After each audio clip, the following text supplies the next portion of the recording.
यहाँ आपको बताएं, पाकिस्तान भर के मोबाइल सार्फिन 1 दिसंबर 2022 से गूगल प्ले स्टोर से एप्लीकेशंस डाउनलोड नहीं कर सकेंगे। स्टेट बैंक ने डायरेक्ट कैरियर बिलिंग के तरीक़ाकार को मुअत्तल कर दिया है, जिसकी वजह से मोबाइल कंपनियों के जरिए बैनुल-अक़वामी सर्विस को सालाना बुनियादों पर मिलने वाली $3 करोड़ 40 लाख की अदायगी रुक गई है। मजीद जानते हैं द न्यूज़ के सहाफ़ी मेहताब हैदर से, जो इस वक्त हमारे साथ टेलीफोन लाइन पर मौजूद हैं। मेहताब साहब, ये क्या मामला है और क्या हुकूमत इस सिलसिले में कोई इक़दाम उठा रही है?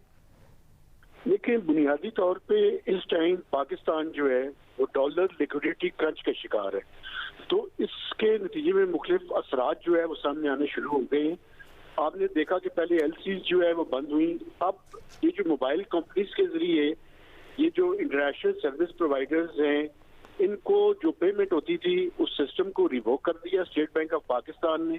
तो उसकी वजह से जो मोबाइल के जरिए प्ले स्टोर से मुख्तलिफ ऐप्स डाउनलोड करते थे, वो 1 दिसंबर से गूगल ने कह दिया है जी हम उसको बंद कर रहे हैं।